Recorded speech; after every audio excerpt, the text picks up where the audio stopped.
Hey guys, I hope you all are doing well. This is the official model paper of UP board और ये इस model paper का first part है जिसमें हम स्पेशली एमसीक्यूज मतलब मल्टीपल चॉइस क्वेश्चंस ही सॉल्व करेंगे सेक्शन ए।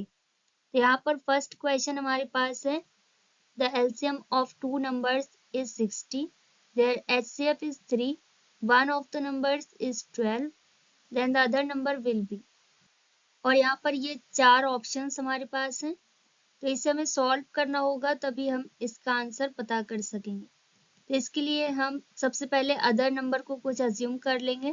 आप इसे A B C D X Y कुछ भी अज्यूम कर सकते हैं, जैसे मैंने इसे ए अज्यूम किया है यहाँ पर, तो हम यहाँ पर लिख सकते हैं let the other number be ए।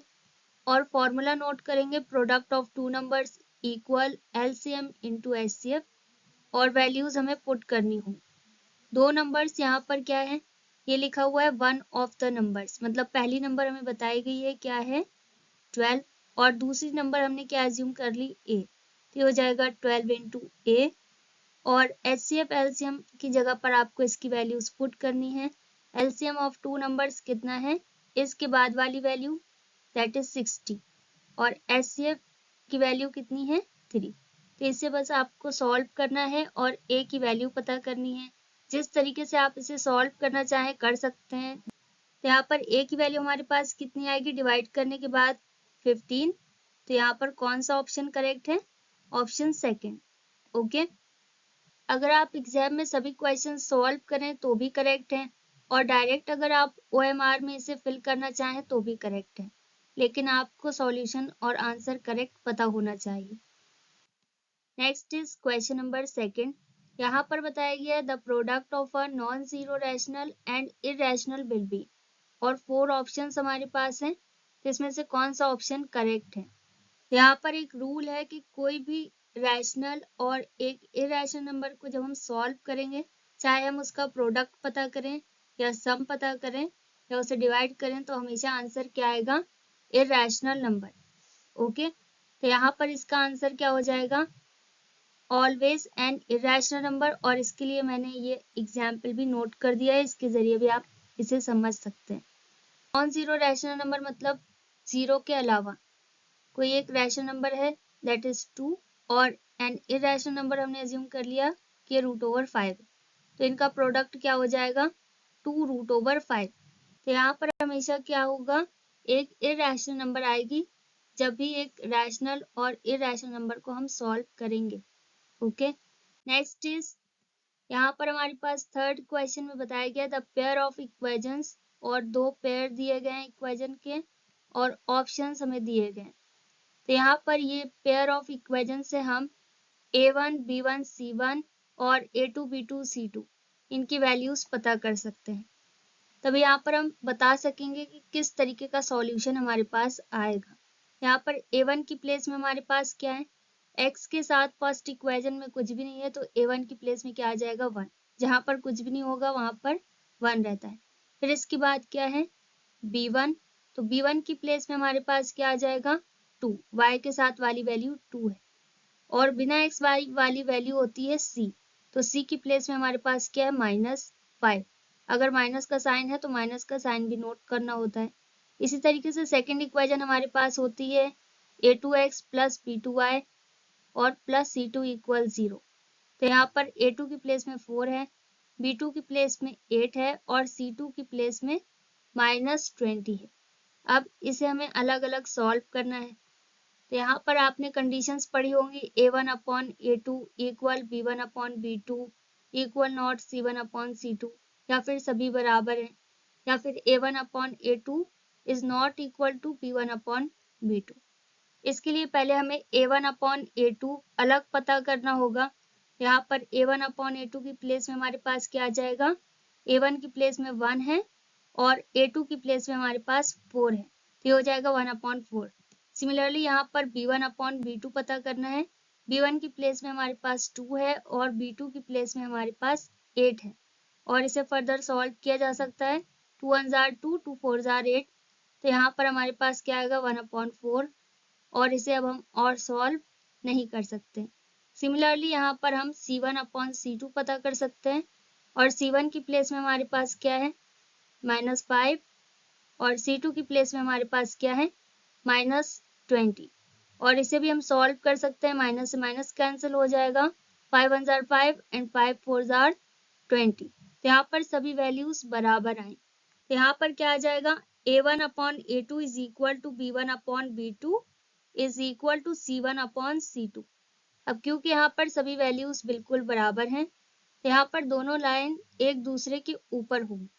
आपने ग्राफ में पढ़ा होगा कि दोनों लाइन जब एक दूसरे को इंटरसेक्ट करती हैं तब एक सॉल्यूशन होता है, जब एक दूसरे को इंटरसेक्ट नहीं करती हैं, पैरेलल होती हैं, तब कोई सॉल्यूशन नहीं होता है। और जब दोनों लाइन एक दूसरे के ऊपर होती हैं तब बहुत सारे सॉल्यूशन होते हैं क्योंकि सभी पॉइंट बिल्कुल बराबर है, ओके सेम है। यहाँ पर दोनों लाइंस एक दूसरे के ऊपर रहेंगी जिसे हम बोलते हैं कोइंसिडेंट। इसलिए यहाँ पर कैसे सॉल्यूशंस हैं इनफाइनाइट, ओके सभी पॉइंट एक दूसरे से टच कर रहे हैं, लाइन पॉइंट से मिलकर बनती है, ओके। यहाँ पर इसका कौन सा ऑप्शन करेक्ट है infinitely many solutions, that is option number second, okay. Next is question number 4।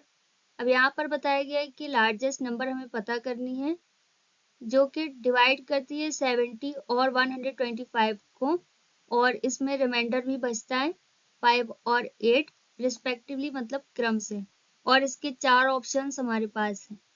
तो इस तरीके के क्वेश्चन में जहाँ पर हमें लार्जेस्ट नंबर पता करनी है वहाँ पर हमें क्या पता करना होता है HCF।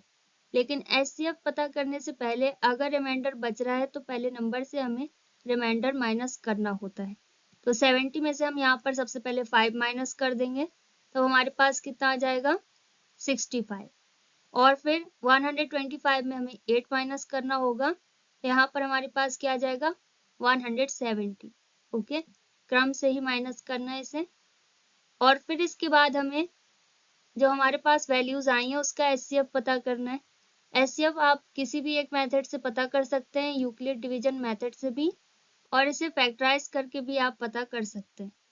तो यहाँ पर अगर आप इसे फैक्टराइज करेंगे 65 को तब आपके पास आएगा 5 × 13, और 117 को फैक्टराइज करने पर 3 × 3 × 13 आएगा। HCF का मतलब होता है हाईएस्ट कॉमन फैक्टर, जो सबसे ज्यादा मैच कर रहा हो। तो यहाँ पर इन दोनों में क्या मैच कर रहा है 13, जिसे मैंने येलो कलर से हाईलाइट किया है। तो यहाँ पर इसका HCF क्या हो जाएगा 13, और आप इसे जिस तरीके से पता करना चाहें कर सकते हैं। यहाँ पर हमें क्या पता करना है लार्जेस्ट नंबर। तो लार्जेस्ट नंबर कैसे आएगी HCF से, तो इसका ऑप्शन कौन सा करेक्ट है first option, that is 13। Next is question number 5। अब यहाँ पर हमें बताया गया सम ऑफ फर्स्ट 5 मल्टीपल्स ऑफ 3, और इसके ऑप्शंस हमारे पास हैं। इसे आप दो तरीके से सॉल्व कर सकते हैं। पहले तो आप इसे इसी तरीके से सॉल्व कर सकते हैं जिस तरीके से क्वेश्चन दिया गया है, और इसमें आप फॉर्मूला भी अप्लाई कर सकते हैं। तो सबसे पहले हम फर्स्ट 5 मल्टीपल्स लिखते हैं 3 के। तो यहाँ पर फर्स्ट 5 मल्टीपल मतलब 5 तक टेबल लिखनी है 3 की, और फिर इसका सम पता करना है। तो ये सभी जितने भी नंबर्स हमारे पास आएंगे इन सबको हमें ऐड करना होगा, तो हमारे पास आंसर आ जाएगा। और अगर आप इसमें फॉर्मूला अप्लाई करके सॉल्व करना चाहें इसे, तो यहाँ पर फॉर्मूला क्या होगा सम ऑफ नंबर्स, जिसे आपने अरिथमेटिक प्रोग्रेशन में पढ़ा है AP में। तो यहाँ पर क्या आ जाता है फॉर्मूला n/2 2a + n-1 और d। तो इन सभी वैल्यूज से आपको n की वैल्यूज पता चल गई होगी। फर्स्ट 5 मल्टीपल्स आपको इसी तरीके से नोट करने होंगे 3 6 9 12 और 15 कॉमा लगाकर, और टोटल नंबर्स यहाँ पर कितने हैं 5। तो ये हो जाएगा 5/2, फिर 2 × a की प्लेस में मतलब फर्स्ट टर्म हमारे पास क्या है 3 है, तो यहाँ पर a की प्लेस में क्या आ जाएगा 3, और n-1 मतलब 5 - 1, और d का मतलब है डिफरेंस, तो 6 और 3 को माइनस करना होगा। यहाँ पर कितना आएगा 3, सभी जगह 3 3 का डिफरेंस है। फिर इसके बाद आपको स्टेप बाय स्टेप सॉल्व करना है। यहाँ पर 5/2 ऐसे रहेगा, 3 और 2 का मल्टीप्लाई होगा तो यहाँ पर 6 आ जाएगा, और 5 में 1 माइनस करने पर 4 आ जाएगा, फिर 4 × 3 करना होगा। फिर इसके बाद हमें इसे बॉड मास के अकॉर्डिंग सॉल्व करना है, 5/2 वैसे रहेगा। फिर 6 प्लस 4 और 3 का आपको मल्टीप्लाई करना होगा, तो यहाँ 12 आएगा, 12 में 6 ऐड करना है तो 18 आ जाएगा। फिर 2 से 18 कैंसिल हो जाएगा 9 टाइम्स में, तो यहाँ पर क्या बचेगा 5 × 9 और फिर 5 9s are 45। तो इस तरीके से आप फॉर्मूला अप्लाई करके भी इसे सॉल्व कर सकते हैं। और अगर आपको फॉर्मूला नहीं अप्लाई करना है तो जिस मेथड से मैंने इसे आपको पहले समझाया उससे भी आप इसे सॉल्व कर सकते हैं। तो यहाँ पर फर्स्ट ऑप्शन करेक्ट है, इसका आंसर क्या है 45। Next is question number 6। अब यहाँ पर हमें बताना है, विचार करना है इस कथन के बारे में। इसे हिंदी में बोलेंगे कि यहाँ पर आप इस इक्वेशन के कथन के बारे में विचार कीजिए। Consider the following statements about quadratic equation, कि इसमें से कौन सा स्टेटमेंट करेक्ट है। तो यहाँ पर 4 ऑप्शंस हमारे पास हैं और इसमें से एक आंसर हमें सिलेक्ट करना है, उसके भी 4 ऑप्शंस हमारे पास हैं। ओके, तो सबसे पहले हमें यहाँ पर देखना है कि क्या क्या ऑप्शन हमारे पास है। डिस्क्रिमिनेंट दिया गया है कि discriminant of given equation is less than 0। तो सबसे पहले इस इक्वेशन का हम डिस्क्रिमिनेंट पता कर लेते हैं। तो यहाँ पर हमारे पास डिस्क्रिमिनेंट के लिए फॉर्मूला होता है b² - 4ac। ये इक्वेशन किस फॉर्म में है, ax² + bx + c = 0 के फॉर्म में। तो यहाँ पर a की प्लेस में हमारे पास 2 है, b की प्लेस में क्या है -4 और c की प्लेस में हमारे पास 3 है। x हमें नहीं नोट करना होता। तो यहाँ पर हमें वैल्यूज पुट करनी होंगी। b की प्लेस में क्या आ जाएगा -4। ओके, अगर माइनस का साइन है तो माइनस आपको नोट करना होता है। ये हो जाएगा -4 होल स्क्वायर -4 इंटू ए की प्लेस में हमारे पास 2 है इस इक्वेशन में और सी की प्लेस में 3 है। 4ac के बीच में कोई साइन नहीं है तो मल्टीप्लाई का साइन हम शो कर सकते हैं क्योंकि मल्टीप्लाई के फॉर्म में। अब 4 का स्क्वायर क्या होगा 16 और पावर क्या है इवन, इसलिए माइनस का साइन हट जाएगा, रिपीट हो रहा है। और माइनस यहाँ पर वैसे रहेगा, इन सभी का मल्टीप्लाई करना होगा 4 2 3, यहाँ पर 24 आ जाएगा। अब इसके बाद इन दोनों को माइनस करने पर हमारे पास क्या आ जाएगा -8, क्योंकि बड़ी वैल्यू नेगेटिव है, -24 है तो यहाँ पर क्या आ गया -8। अब डिस्क्रिमिनेंट क्या है 0 से कम। 0 से कम वैल्यूज कैसी होती है नेगेटिव, तो 0 से कम वाली वैल्यूज में कभी भी रियल रूट्स नहीं होते। यहाँ पर फर्स्ट ऑप्शन हमारे पास है discriminant of given equation is less than 0। तो डिस्क्रिमिनेंट यहाँ पर 0 से कम है, ये ऑप्शन करेक्ट है। और सेकंड ऑप्शन हमारे पास है equation has no real roots. तो यहाँ पर इसके रियल रूट्स भी नहीं है। ओके, क्योंकि माइनस में डिस्क्रिमिनेंट जब होता है तब इसके रियल रूट्स नहीं होते, और अगर डिस्क्रिमिनेंट 0 है या पॉजिटिव है तब इस पे रियल रूट्स होते हैं। ओके, और थर्ड ऑप्शन है discriminant is 0 of the equation. तो 0 तो नहीं है, ये कैसा है नेगेटिव है, तो सी ऑप्शन इसका करेक्ट नहीं है। ओके, और डी ऑप्शन में बताया गया है कि इक्वेशन हैज रियल रूट्स, तो इसमें रियल रूट्स नहीं है क्योंकि ये नेगेटिव। ओके, तो यहाँ पर कौन कौन सा ऑप्शन करेक्ट है, ऑप्शन ए और बी। तो यहाँ पर इसका फर्स्ट ऑप्शन आपको सिलेक्ट करना है। Okay, next is question number 7। अब यहाँ पर बताया गया है कि एक रेक्टेंगल है जिसका नाम है AOBC और उसमें 3 वर्टिसेस भी दिए गए हैं। इसका डायगोनल हमें पता करना है और इसमें 4 ऑप्शंस हमारे पास हैं। तो सबसे पहले एक रेक्टेंगल ड्रॉ करना होगा AOBC इस नेम से। तो यहाँ पर वर्टिसेस हमें बताई गई है AOB। किसकी वैल्यूज पता है हमें, A की पता है, O की पता है और B की वैल्यू पता है। ओके, तो यहाँ पर अब हमें डायगोनल ड्रॉ करना है। तो यहाँ पर हम O से C तक इसे ज्वाइन नहीं कर सकते क्योंकि C के बारे में हमारे पास कोई इंफॉर्मेशन नहीं है। तो यहाँ पर हमें A से B को ज्वाइन करना होगा क्योंकि डायगोनल की लेंथ हमें पता करनी है। ओके, तो हमें उन 2 पॉइंट्स को लेना होगा जिनकी वैल्यूज हमें पता है। अब यहाँ पर हमें सिंपल A से B तक का डिस्टेंस पता करना होगा। तो ए बी का डिस्टेंस अगर हमें पता करना है तो कोई भी 2 पॉइंट्स के बीच का डिस्टेंस पता करने का फॉर्मूला आपको पता होगा। क्या होता है x2 - x1 whole square plus y2 - y1 whole square. तो इसके लिए हमें x1 y1 और x2 y2 इनकी वैल्यूज पता करनी होगी जो कि हमें a और b से पता चल जाएगी। पॉइंट ए हमारे पास है 0,3 इसके कोऑर्डिनेट्स हैं और पॉइंट बी के कोऑर्डिनेट हमारे पास है 5,0।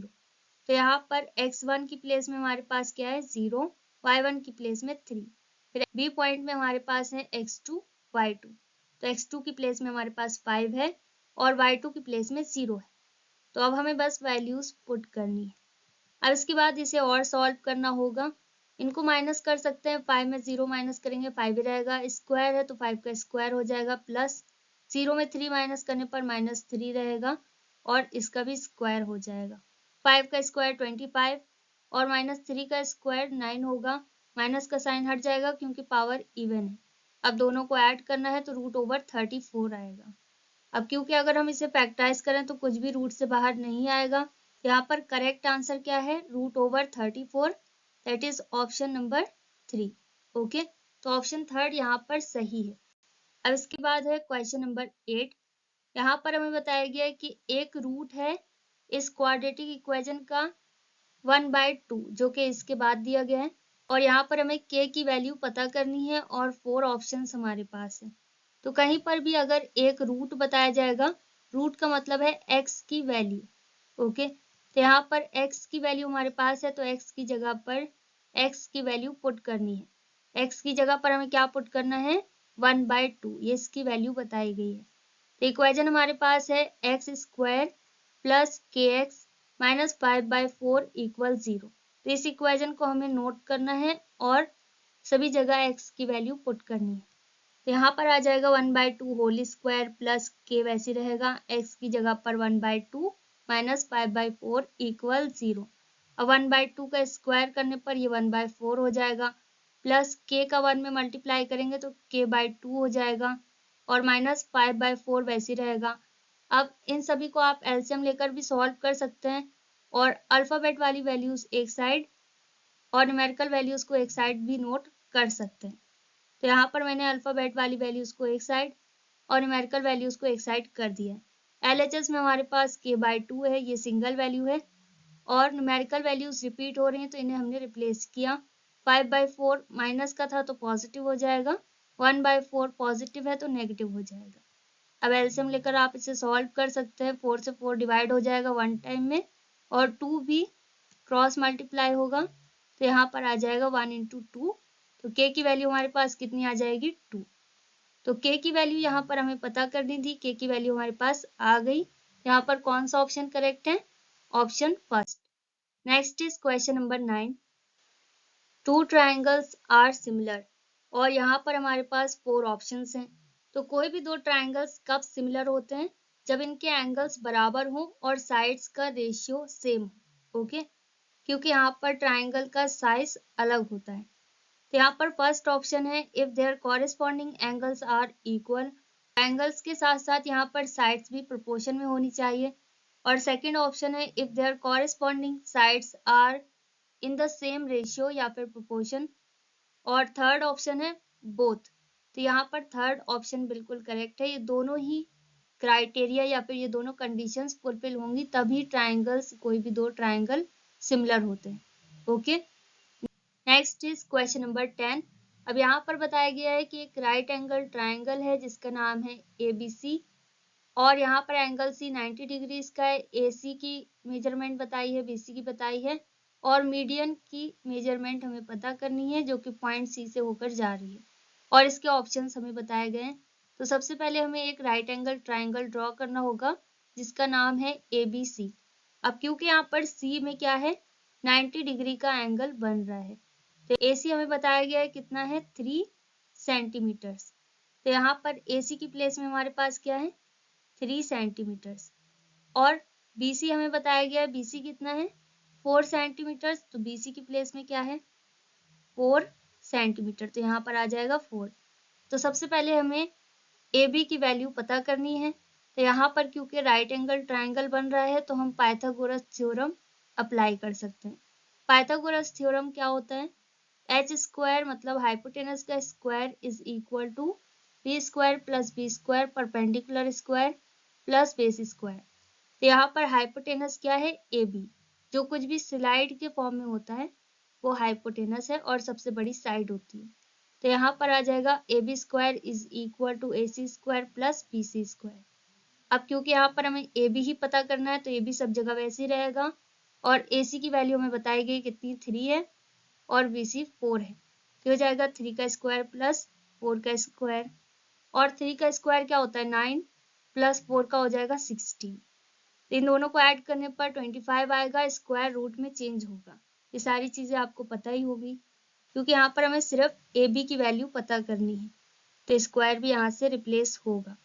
25 रूट से बाहर आ सकता है, इसका स्क्वायर होगा 5 का, तो स्क्वायर और रूट हट जाएगा। AB की वैल्यू हमारे पास आ गई, कितनी आई 5। ओके, यहाँ पर ये AB इस पूरे की वैल्यू है क्या है 5। यहाँ पर हमें क्या पता करना है, मेजर ऑफ मीडियन जो कि पॉइंट C से होकर जा रही है। तो मीडियन का मतलब होता है एक ऐसी साइड जो किसी एक पॉइंट से होकर जाए और किसी एक साइड को दो इक्वल पार्ट्स में डिवाइड कर दे। जैसे यहाँ पर मान लो ये CD एक मीडियन है, तो ये AB को दो इक्वल पार्ट्स में डिवाइड कर रही है, AD और DB, ये दोनों बिल्कुल बराबर हैं। ओके, तो जब ये दो इक्वल पार्ट्स में डिवाइड करेगी तो यहाँ पर ये क्या हो जाएगा हाफ। तो हमेशा ध्यान रखना होगा कि ये जो लेंथ होती है ये इसके हाफ के बराबर होती है। तो यहाँ पर हम नोट कर सकते हैं मीडियन CD या जो कुछ भी आप इसका नाम लिखना चाहें, CEF जो कुछ भी, तो यहाँ पर हो जाएगा 1/2 इंटू 5, क्योंकि AB जितनी बड़ी होगी उसकी हाफ होती है। तो यहाँ पर AB का हाफ मतलब 5/2 हो जाएगा, 2 से डिवाइड करने पर हमारे पास क्या आएगा 2.5। तो यहाँ पर कौन सा ऑप्शन करेक्ट है, option number first. Okay, I hope आपको समझ में आ गया है। Next is question number 11। अब यहाँ पर हमारे पास है sine theta minus cos theta is equal to 1। यहाँ पर हमें sine raise to the power 4 theta plus cos raise to the power 4 theta की वैल्यू पता करनी है और यहाँ पर हमारे पास 4 ऑप्शंस हैं। यहाँ पर जो कुछ भी हमें दिया है उसे हमें सबसे पहले इक्वेशन फर्स्ट अज्यूम करना होगा और इससे रिलेटेड आइडेंटिटी हमारे पास क्या है, sine square theta plus cos square theta equal 1, तो इसे हम इक्वेशन नंबर सेकंड अज्यूम करेंगे। अब इसके बाद इक्वेशन फर्स्ट की हमें स्क्वायरिंग करनी है दोनों साइड, तो यहाँ पर हम लिख सकते हैं SBS या फिर आप लिख सकते हैं स्क्वायरिंग ऑन बोथ साइड्स। यहाँ पर क्या आ जाएगा sine theta minus cos theta whole square equal 1 का स्क्वायर। यहाँ पर साइन थीटा किसकी प्लेस में, A की प्लेस में, और कॉस थीटा B की प्लेस में। तो ये A minus B whole square के फॉर्म में है, तो इसे हम इसकी एक्सपेंड फॉर्म में कन्वर्ट कर सकते हैं। ये हो जाएगा A स्क्वायर मतलब sine square theta plus B square मतलब cos square theta minus 2AB तो 2 साइन थीटा और कॉस थीटा इक्वल 1 का स्क्वायर 1 ही रहेगा। अब इसके बाद यहाँ पर आइडेंटिटी आपको दिखाई दे रही है, sine square theta plus cos square theta किसके बराबर होता है 1 के बराबर, जिसे मैंने इक्वेशन नंबर सेकंड में शो किया है। तो यहाँ पर इसकी जगह पर 1 पुट करना है और minus 2 sine theta cos theta वैसे रहेगा, इक्वल 1 भी वैसे रहेगा। अब 1 हम रिप्लेस करेंगे तो ये हो जाएगा 1 minus 1 equal 2 sine theta cos theta, और आप इसे जिस तरीके से रिप्लेस करना चाहें कर सकते हैं। यहाँ पर आ जाएगा 0 इक्वल टू साइन थीटा और कॉस थीटा। अब इसके बाद हम इक्वेशन नंबर सेकंड की स्क्वायरिंग करेंगे, यहाँ पर भी हम SBS नोट कर सकते हैं। सेकंड इक्वेशन हमारे पास है sine square theta plus cos square theta equal 1, तो हो जाएगा sine square theta plus cos square theta whole square. Okay, यहाँ पर ये 2 नहीं है, यहाँ पर क्या है ये होल स्क्वायर के फॉर्म में पावर है, और यहाँ पर भी 1 to 12 नहीं है, 1 का स्क्वायर है। ओके, यहाँ पर भी ये A plus B whole square के फॉर्म में है, तो इसे हम इसकी एक्सपेंड फॉर्म में कन्वर्ट कर सकते हैं। A की प्लेस में हमारे पास है साइन स्क्वायर थीटा और B की प्लेस में कॉस स्क्वायर थीटा। यहाँ पर हो जाएगा A स्क्वायर, तो साइन स्क्वायर थीटा का whole square plus B square मतलब कॉस स्क्वायर थीटा का होल स्क्वायर प्लस 2AB तो 2 sine square theta cos square theta equal 1 का स्क्वायर 1 ही रहेगा। अब इसके बाद पावर्स का मल्टीप्लाई करना होगा, तो ये हो जाएगा sine raise to the power 4 theta 2 2 जार 4 प्लस इसी तरीके से cos raise to the power 4 theta हो जाएगा plus sine plus 2 sine square theta, और कॉस स्क्वायर थीटा को हम 2 बार लिख सकते हैं क्योंकि इसकी पावर 2 का मतलब है साइन इंटू साइन और कॉस इंटू कॉस, तो इसे हम इस तरीके से लिख सकते हैं 2 साइन थीटा कॉस थीटा और फिर साइन थीटा कॉस थीटा।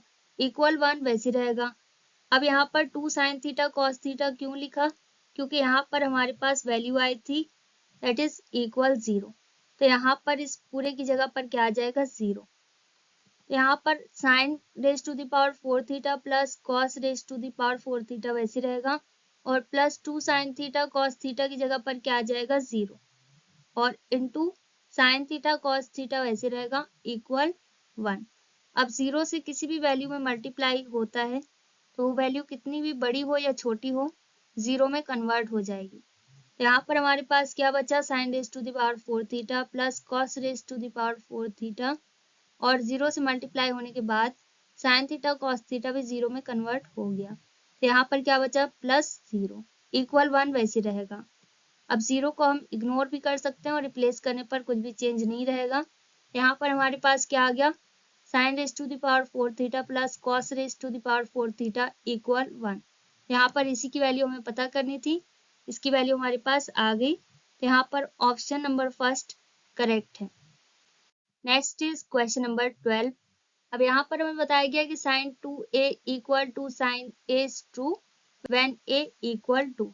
अब यहाँ पर 4 ऑप्शंस हमारे पास हैं और यहाँ पर हमें ये पता करना है कि किस एंगल पर ये दोनों ही वैल्यूज बिल्कुल बराबर होंगी।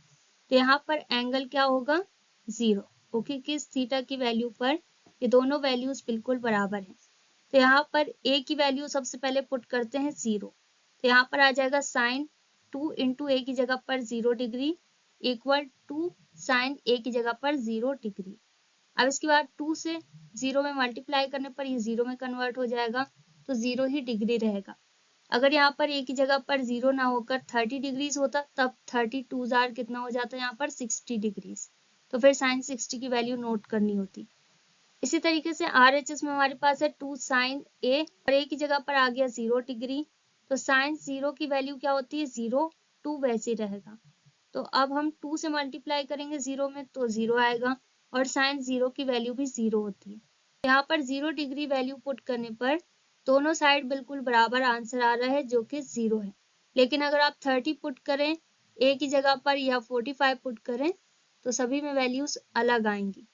ओके, तो यहाँ पर कौन सा ऑप्शन करेक्ट है? Option number first. Next is question number 13। यहाँ पर हमें बताया गया कि 4 tan थीटा इक्वल 3 है और इसकी वैल्यू हमें पता करनी है, जो वैल्यू हमारे पास ब्रैकेट में है, और इसमें 4 ऑप्शंस हमारे पास हैं। तो यहाँ पर आप इससे राइट एंगल ट्राइंगल का फॉर्मूला अप्लाई करके भी सॉल्व कर सकते हैं, मतलब पाइथागोरस थ्योरम के अकॉर्डिंग भी आप इसे सॉल्व कर सकते हैं। और इसे सॉल्व करने का एक और मेथड है, मैं इसे आपको उस मेथड से समझा देती हूँ। तो यहाँ पर हो जाएगा, सबसे पहले हमें tan थीटा की वैल्यू पता करनी है कि सिंगल tan थीटा किसके बराबर है। ये हो जाएगा tan थीटा इक्वल 3/4, 4 रिप्लेस हो जाएगा। अब tan थीटा की वैल्यू हमारे पास आ गई, और अगर आप इसे राइट एंगल के अकॉर्डिंग सॉल्व करेंगे तो फिर आप साइन की पता कर लेना, that would be equal p/h, और cos किसके बराबर होगा? b/h के। तो इस तरीके से आप पता कर सकते हैं। और अगर आप इसे नहीं पता करना चाहते उस तरीके से, तब आप यहाँ पर साइन को 10 में कन्वर्ट कीजिए। साइन को 10 में आप कैसे कन्वर्ट कर सकते हैं? जब आप इस पूरी वैल्यू में cos से डिवाइड कर दें।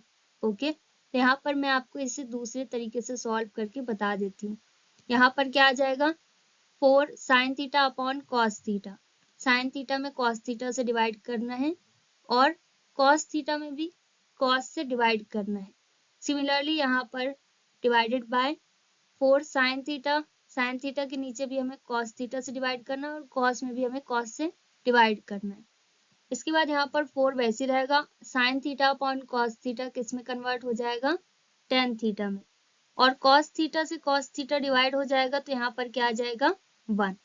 अब इसी तरीके से यहाँ पर डिवाइडेड बाय, यहाँ पर भी 4 वैसे रहेगा, sine theta upon cos theta tan theta में कन्वर्ट हो जाएगा और cos theta upon cos theta 1 में कन्वर्ट होगा। अब यहाँ पर tan थीटा की जगह पर tan थीटा की वैल्यू पुट करनी है। tan थीटा की वैल्यू हमारे पास कितनी आई? 3/4। तो यहाँ पर 3/4 आ जाएगा, -1 वैसे रहेगा। सिमिलरली यहाँ पर भी 4 इंटू 3/4 आएगा tan थीटा की प्लेस में, और +1 वैसे रहेगा। और अगर इसके आगे आप इक्वल का साइन बनाएं तो और भी सही रहेगा। ओके, अदरवाइज ये ऑप्शनल क्वेश्चंस हैं। तो आप इसे जिस तरीके से सॉल्व करना चाहें कर सकते हैं। अब 4 से 4 कैंसिल हो जाएगा, यहाँ पर क्या बचेगा 3 माइनस 1 और डिनोमिनेटर में 3 प्लस 1। अब इसके बाद इसे सॉल्व करने पर क्या आएगा 2/4, 3 में 1 माइनस करने पर 2 और 3 में 1 ऐड करने पर 4। तो इस तरीके से आप इसे tan थीटा में कन्वर्ट कर सकते हैं और जिस वैल्यू से डिवाइड करेंगे तो अदर वैल्यूज में भी उसी से डिवाइड करना होगा। ओके, तो इस तरीके से भी आप इसे सॉल्व कर सकते हैं और इसे हम और सिंप्लीफाई कर सकते हैं। 2 की टेबल से दोनों कैंसिल हो जाएंगे, 2 और 4, तो यहाँ पर क्या आ जाएगा 1/2। तो कौन सा ऑप्शन यहाँ पर करेक्ट है, ऑप्शन नंबर 3rd।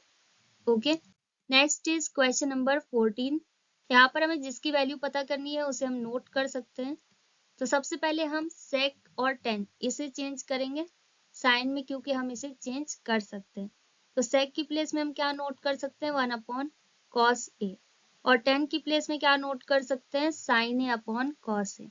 अब क्योंकि यहाँ पर डिनोमिनेटर बिल्कुल सेम है और साइन और कॉस में वैल्यू है, तो यहाँ पर 1 माइनस साइन ए वैसे रहेगा, इसे हम चेंज नहीं करेंगे। ओके, अब इसके बाद क्योंकि यहाँ पर डिनोमिनेटर सेम है तो न्यूमरेटर हम डायरेक्ट ऐड कर सकते हैं। न्यूमरेटर में हमारे पास 1 और साइन ए है, तो ये हो जाएगा 1 प्लस साइन ए और इस पूरे में अपॉन कॉस ए हो जाएगा। साथ ही साथ न्यूमरेटर में हमारे पास क्या है 1 माइनस साइन ए, तो ये वैसे रहेगा।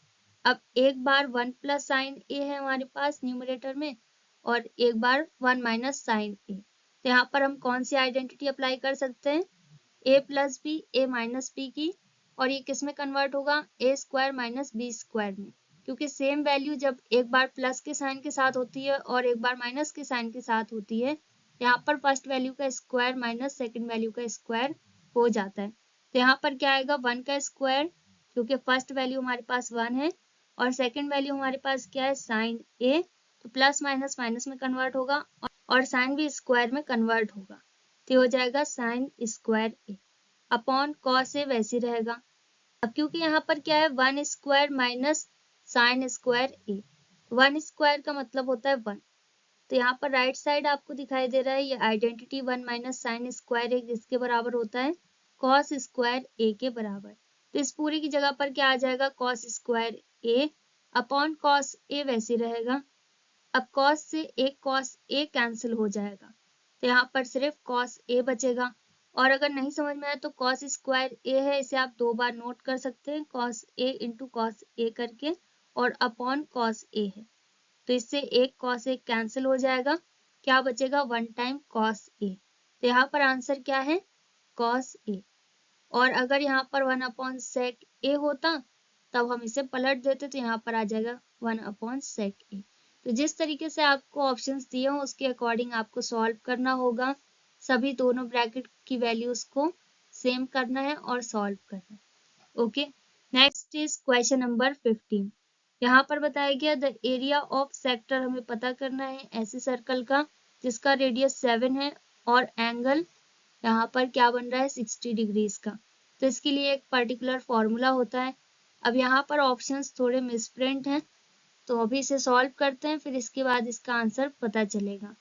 तो सबसे पहले यहाँ पर हमारे पास क्या क्या दिया गया रेडियस और एंगल, और इसके लिए फॉर्मूला होता है theta upon 360 into pi R square. मतलब यहाँ पर ये जो फर्स्ट ऑप्शन है यही इसका फॉर्मूला है, पाई आर स्क्वायर थीटा अपॉन 360। तो यहाँ पर आपको एग्जैक्ट वैल्यूज बताई जाएंगी जो आंसर में आएगी, ना कि फॉर्मूला। तो क्योंकि यहाँ पर हमें रेडियस और एंगल बताया गया तो इसे हमें सॉल्व करना होगा। तो यहाँ पर एंगल हमारे पास कितना है 60, तो थीटा की जगह पर क्या आ जाएगा 60 डिग्री और 360 डिग्री वैसे रहेगा, इंटू पाई की वैल्यू कितनी है 22/7 और आर की वैल्यू हमारे पास 7 स्क्वायर हो जाएगी क्योंकि आर स्क्वायर है। अब 60 से 360 कैंसिल हो जाएगा 0 0 और 6 से 36 कैंसिल हो जाएगा 6 टाइम्स में, तो यहाँ पर सिर्फ 1/6 बचेगा। और 22/7 है तो 7 से एक 7 कैंसिल हो जाएगा क्योंकि यहाँ पर 7 का स्क्वायर है, तो न्यूमरेटर और डिनोमिनेटर की वैल्यू कैंसिल होती है। यहाँ पर क्या बचा सिर्फ एक बार 7। अब इसे हम सॉल्व करें तो यहाँ पर 22 और 7 का मल्टीप्लाई करने पर 154 आएगा अपॉन 6 वैसे रहेगा। यहाँ पर फर्स्ट ऑप्शन में आपको यही वैल्यू दी जाएगी 154/6 सेंटीमीटर स्क्वायर। यही इसका करेक्ट ऑप्शन होगा। Next is question number 16। अब यहाँ पर बताया गया कि एक जग, एक सुराही किसका कॉम्बिनेशन होती है, और यहाँ पर हमें 4 ऑप्शंस दिए गए हैं, a sphere and a cylinder, या फिर अ हेमिस्फीयर एंड अ सिलेंडर, या फिर 2 हेमिस्फीयर, या फिर अ सिलेंडर एंड अ गोल। तो यहाँ पर हमारे पास क्या होगा, एक हमेशा सिलेंडर होगा और दूसरा स्फीयर होगा। तो एक सिलेंडर और एक स्फीयर को मिलाकर क्या बन जाता है, एक जग बन जाता है। ओके, तो यहाँ पर कौन सा ऑप्शन करेक्ट है, option number first. Next is question number 17। अब यहाँ पर हमें मीन पता करना है 1 से लेकर 10 ऐसी नंबर जो कि ऑड है। यहाँ पर सबसे पहले हमें नोट करना होगा कि पॉजिटिव ऑड नंबर्स कौन कौन सी होती है 1 से लेकर 10 तक की नंबर्स में, 1 3 5 7 9। अब इसके बाद इसका मीन पता करना है, तो मीन के लिए नॉर्मल फॉर्मूला हमने क्या पढ़ा है, sum of observation upon number of observation. तो यहाँ पर हमें इन सभी वैल्यूज को ऐड करना होगा, ये हो जाएगा 1 + 3 + 5 + 7 + 9, जितनी भी ऑड नंबर आ रही है 10 के अंदर, अपॉन टोटल नंबर कितनी आ रही है 1 2 3 4 5। तो यहाँ पर सम करने पर 25 आएगा, अपॉन 5 करने पर क्या आ जाएगा 5। तो यहाँ पर कौन सा ऑप्शन करेक्ट है, option number 4। Next is question number 18। अब यहाँ पर हमें मीडियन पता करना है इन सभी वैल्यूज का। तो यहाँ पर सबसे पहले हमें इसे असेंडिंग या फिर डिसेंडिंग ऑर्डर में अरेंज करना होता है। अगर पहले से अरेंज है तो कोई दिक्कत नहीं है, अगर नहीं है तो आपको किसी एक ऑर्डर में इसे अरेंज करना होगा। इसके लिए एक शॉर्टकट फॉर्मूला भी होता है कि यहाँ पर सेंटर में हमारे पास कौन कौन सी वैल्यूज हैं। जैसे यहाँ पर ये 2 वैल्यू हैं, ये 2 वैल्यू हैं, और सेंटर में 2 वैल्यू हमारे पास बच रही। ओके, मिडल का मतलब होता है बीच की वैल्यू। तो इन दोनों वैल्यूज का हम सम करके 2 से डिवाइड कर दें तो हमारे पास मीडियन आ जाएगा। और अदरवाइज आपको फॉर्मूला अगर अप्लाई करना है तो यहाँ पर आपको नंबर ऑफ टर्म पता होने चाहिए। जैसे यहाँ पर क्या है 13 15 16 17 19 20, तो यहाँ पर टोटल 6 टर्म्स हैं या 6 नंबर्स हैं।